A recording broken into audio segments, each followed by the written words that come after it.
Hello, I'm Vivian. I'm from the Figure Group in Australia. I'd like to talk to you from under this beautiful walnut tree today, partly because it's really important to understand that we should get out of our rooms, our normal spaces where our thoughts are restricted, and into nature where we can think more freely. Also because I'd really like to indulge in enjoying this beautiful tree with you. I'd also like to take the pleasure of enjoying talking about Billy's teaching with you.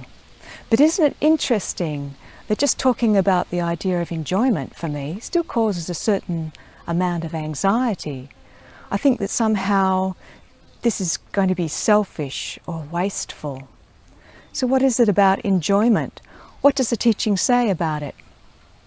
Well, we know in various parts of the teaching it explains that it's really beneficial to enjoy nature and love and harmonious music and poetry and all good things of that kind.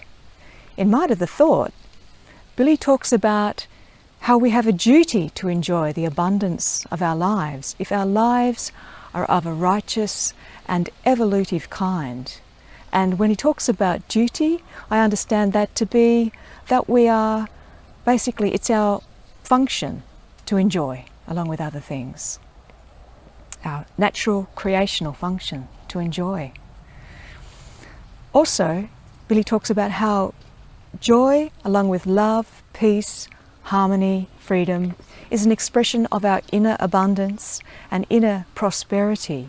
And on the inside is where those things in their true form really begin. I find that when I pay strict attention to something that I want to enjoy, I can guarantee the enjoyment of it. When I remove my prejudices and preconceived ideas and expectations about what it should be for me, and just let the truth of its reality speak to me, it's reliably satisfying, reliably and deeply satisfying. It's very refreshing and really, really grounding. And the interesting thing, and perhaps a really important thing, is that the wonderful side effect of this attentiveness meditation, really, this indulging in enjoyment, is that I also increase my respect for this thing. I respect the tree even more as a result of this enjoyment. What do I mean by respect? Well, when we talk about, in relation to Billy's teaching, respect, veneration, reverence, then it's got nothing to do with getting down on the ground, lowering ourselves, bowing, putting something or someone else up on a pedestal. Because the more you get to understand the nature of reality and the truth and the nature of roosters, sorry, I have a rooster invasion. The more you get to appreciate the nature of reality, the more you come to recognize that we are all equal by nature. So let's have a look at this from the outside. Look at all that fruit. I don't think I've ever seen that much fruit on that tree. It's got to be over 40 years old. And you saw how much shade it provides underneath for everything. That great tree can be compared to Billy Meier and the Pleiadian extraterrestrial human beings who involve themselves with his work. Now, have a look at this tree. This is also a walnut tree. It's only 1 to 2 years old. No fruit, no shade. But pay attention to its essence. It's got the striving in it. It's begun its journey of development. It's tender, it's vibrant, it's full of creational energy. It would be ridiculous to suggest that this tree was any less deserving of love and life and respect than this tree.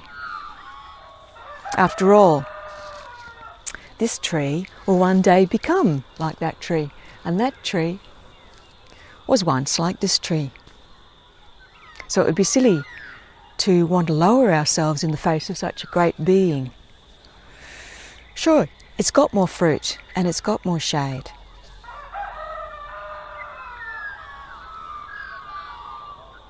In that sense, it really is greater. It's greater in fruit. It's greater in shade. But the actual essence of the thing is the same. So when I talk about loving Billy's teaching, respecting Billy Meier and wanting to be around him and his teaching, it's like how I feel when I'm under this tree. I'm looking at the fruit, I'm anticipating harvesting it. I'm enjoying the shade of the tree. I'm noticing the benefit it's giving all the little creatures and plants underneath the tree, including my chickens. And in no way am I grovelling in front of it, unable to look up. That would just make no sense at all, because that would be ignoring my own creational nature. So what do I love about Billy's teaching?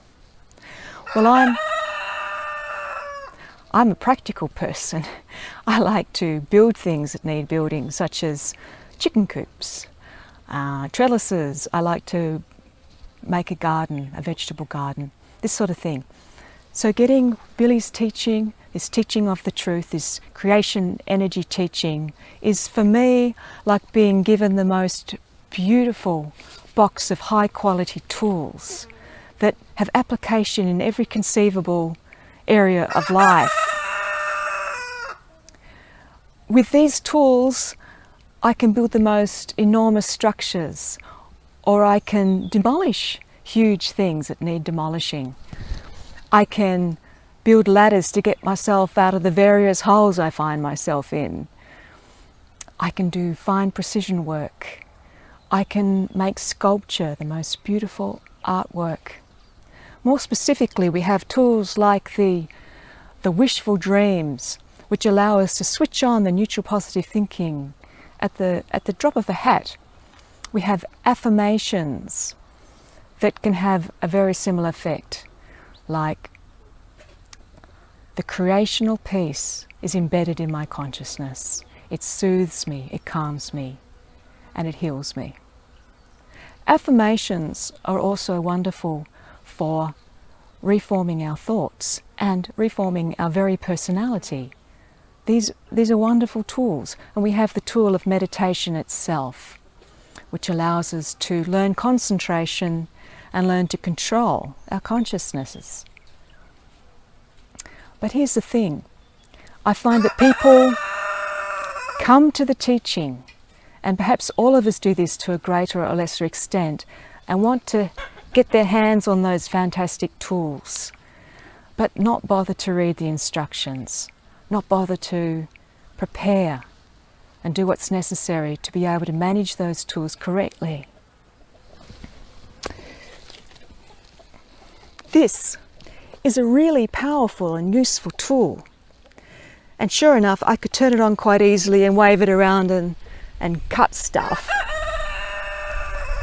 But for me to do it in a really responsible and controlled way, I really need a little bit of strength in my arms, which actually I have developed over time, so that I have control. Not only that, I need to be able to read the instruction manual so that I can understand how to approach the cut, so that I don't get a dangerous kickback if I don't do it right. Also, I have to understand the material that I'm cutting, so I know how it's going to fall without damaging anything, or so I can avoid jamming the blade. All of these things are really important.